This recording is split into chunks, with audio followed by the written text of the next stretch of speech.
Clips.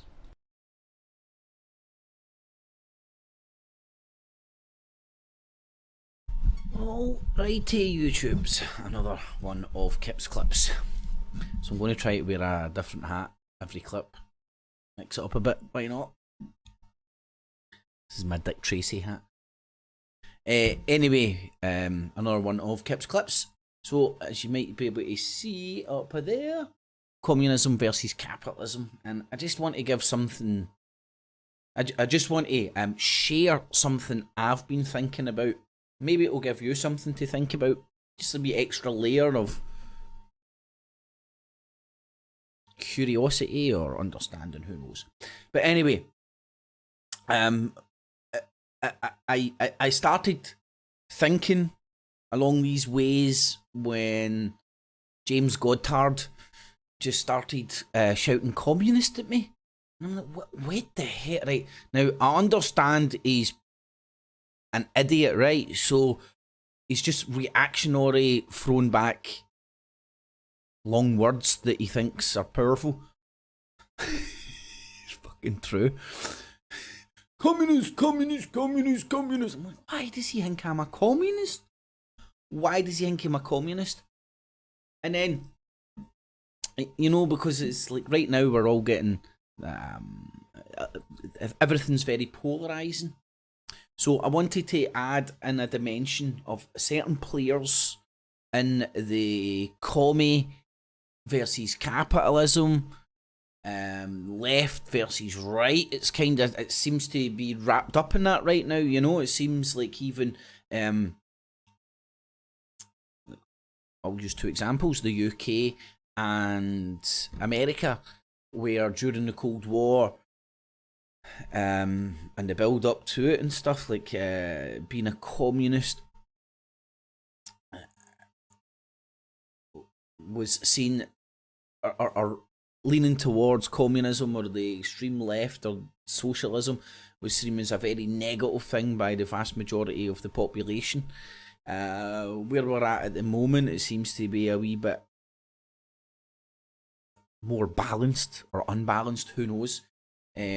I'd say balanced. It seems to, pendulum seems to have swung at a stage where people on the extreme left are,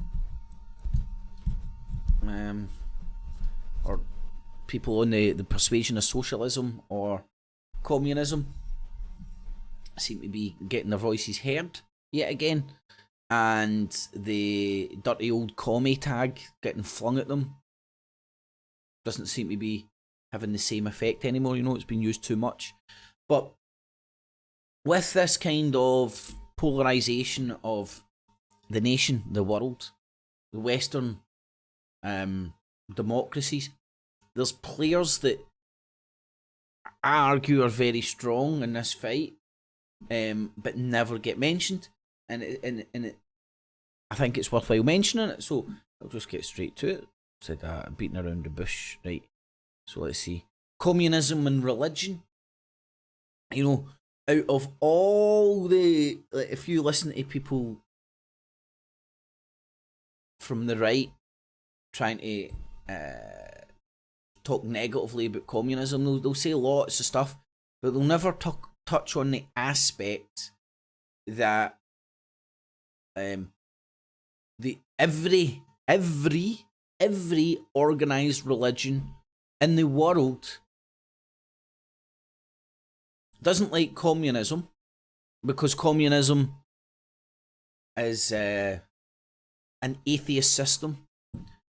People's religious beliefs don't come into the administration or come into the communist ideology, let's say.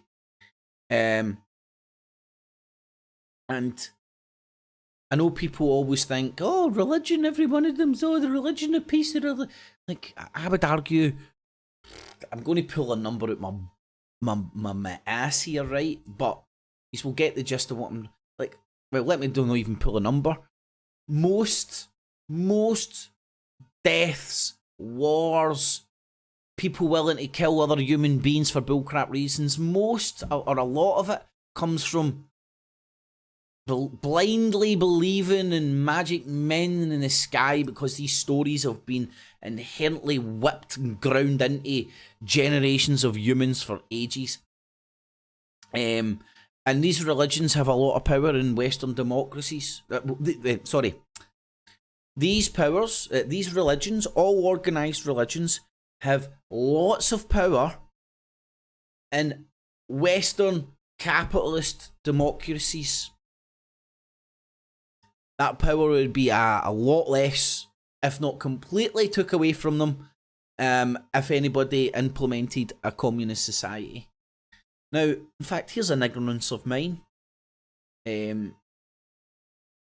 know China, and this is probably just coming out for the West, China are persecuting the Uyghurs. I think they're Muslim, I think. And they stay in the very west of China, I think. And are putting them through educational camps and stuff. I think it's because their religious practices, they put their religious practices over the state, you know. I don't know Cuba and Venezuela. I don't know how religion operates in their societies. That's an ignorance of mine. You never hear much about it, to be honest. It's never been presented as a problem or what have you. And this comes from James Goddard calling me a commie. I'm like, why is he calling me a commie? I've got nothing communist about me. Like, where was he getting? And it's because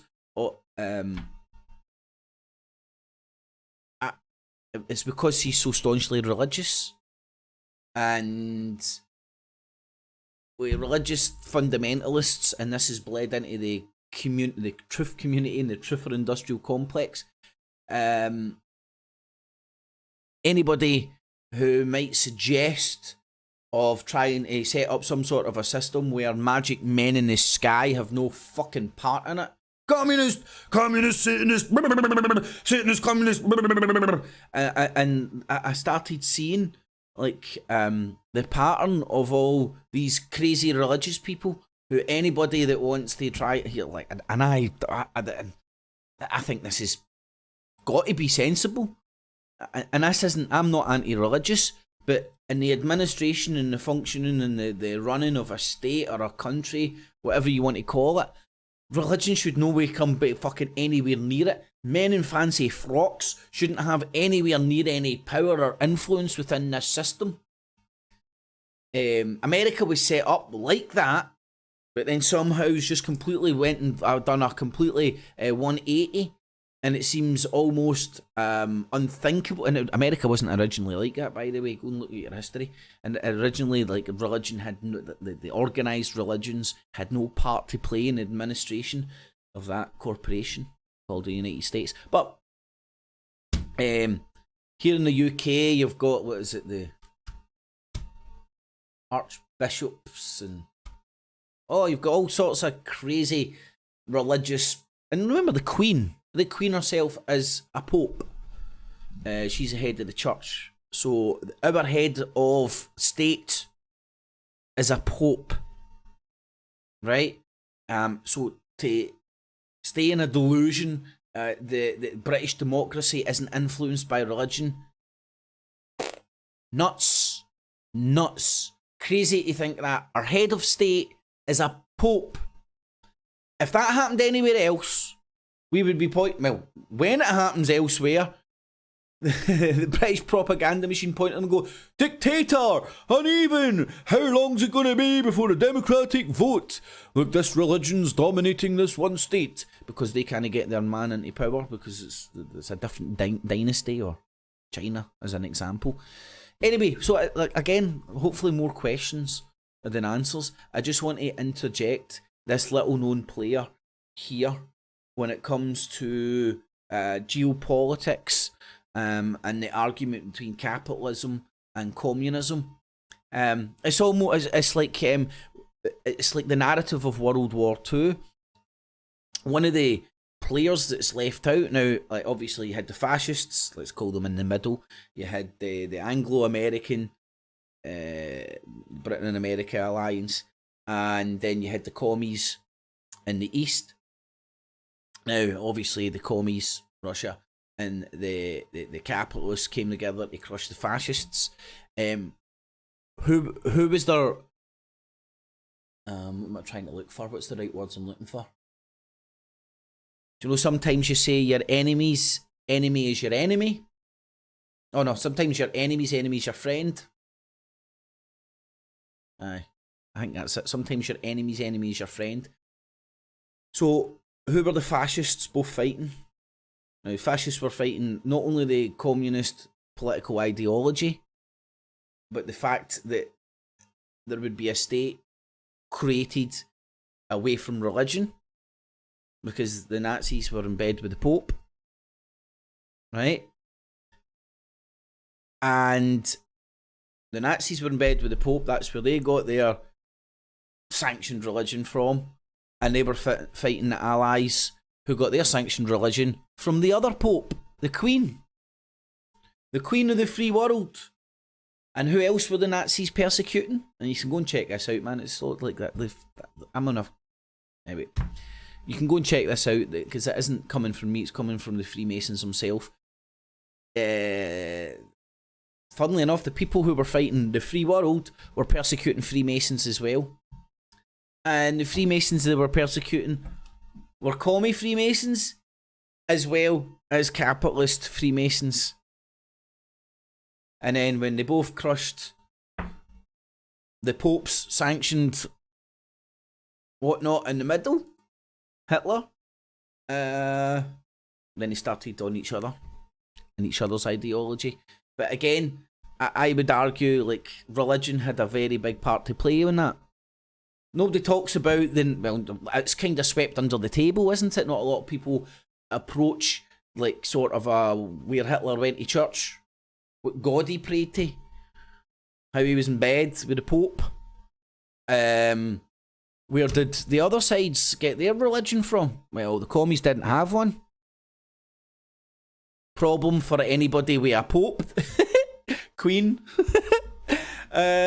So there's that. I believe there's that dynamic going on, and I even believe that when you look at what what's happening just now in the world, there's very eerily similarities to this shit. Very eerily similarities to the same players that were fighting each other in World War II. And it's just the way I see things through these mirrored glasses and when I'm wearing my Dick Tracy hat. But just something to think about. As I said, there's probably no answers here, but hopefully just something to think about. Alrighty, boob tubes. Remember what I do here, it's digital basking. It is all available and accessible, free of charge. I'm going to do such a good job, you'll find value in what I do and use your spare change in the Patreon and PayPal buttons down below. And a mega thanks to those who do. Thumbs it up, share it, Facebook, Twitter, Google+, all the good stuff. Righty BibTubes, thanks for listening. Catchies. Keeps clip.